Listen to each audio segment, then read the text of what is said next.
Hi YouTube. I don't know, I always start all my videos saying, okay, like I don't know, have no train of thought. But anyway, I just wanted to come on here and talk about some of the homeschool materials that we've used, that we have liked, or that we haven't liked. I'm just going to touch on a few of them because we're kind of going a whole different route this year than what I've done in the past. And we'll see how that goes. And that's probably going to be a whole nother video talking about my homeschool curriculum choices for this year. But for the things that just kind of have been utter failures, first I will start with growing with grammar and winning with writing. We abandoned these pretty quick in the year last year. They were just not good. There's too much writing in them, and my boys are not huge fans of lots of writing. So it was kind of like pulling out teeth trying to get them to do these. Just too much. And there was a lot of overlap between the two, but I'm trying to find an example. Like this one is fixing run-on sentences, and it wanted them to write 3 sentences. But that was after they'd already done writing in the grammar book as well, where they'd had to have written sentences. And it's just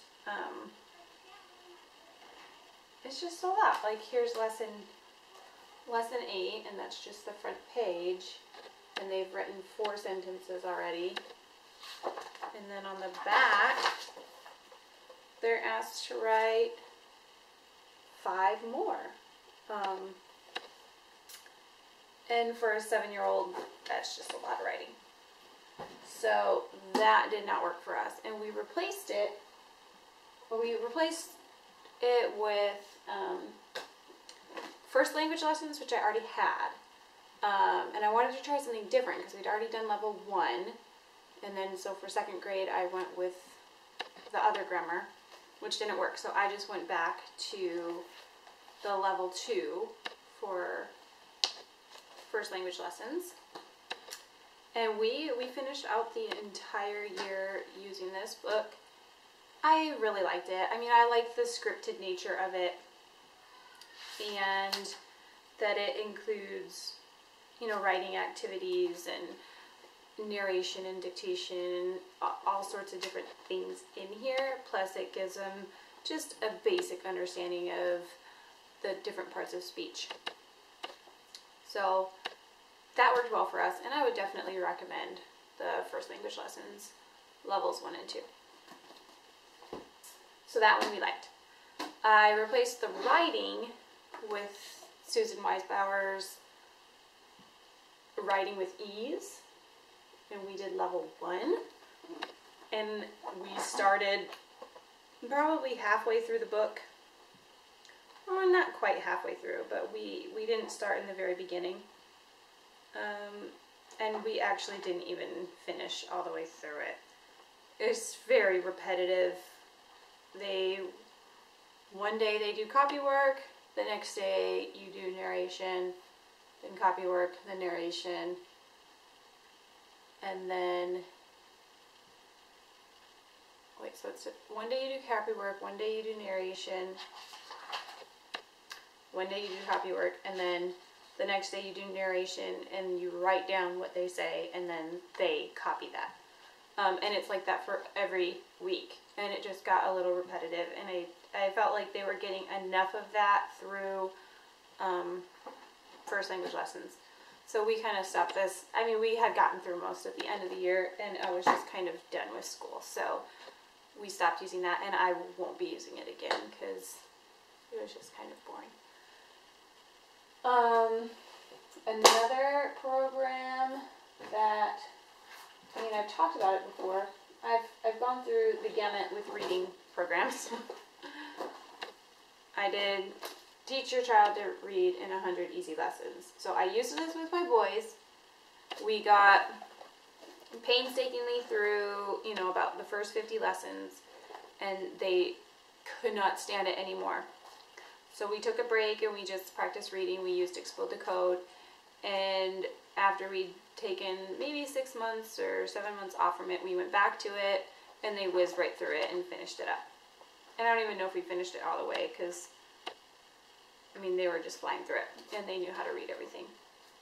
So it worked for them, and it taught them how to read. It was just not our favorite. It's boring, and it's like pulling out teeth. So I started it with my daughter, who is way better than my boys were when we started learning to read, at, you know, blending the sounds and doing it. She picks up on it really fast. But again, this program is just like pulling out teeth, and she cried over it. So I want to say we got, where's my little marker at? I got her into lesson 32, and I was like, okay, we need to do something else. And so I have like phonics pathways and a few other things, but that's just not her learning style. She's more hands-on. And so while this works, it is not fun. I'll just say that. So it works for some, but I wouldn't want to use it again. What I would use instead is All About Reading. And this just works for my daughter because she is hands-on. She likes cutting things out, and she likes pasting, and she just likes the activities that it comes with. And she, you know, she excitedly puts the sticker on the chart every time, and that is just how she works. So I recommend this one. We like it. We've gotten, I mean, we're probably only on like lesson 3 or 4, but it's working for her. So that's what we'll be using for my 5-year-old daughter this year.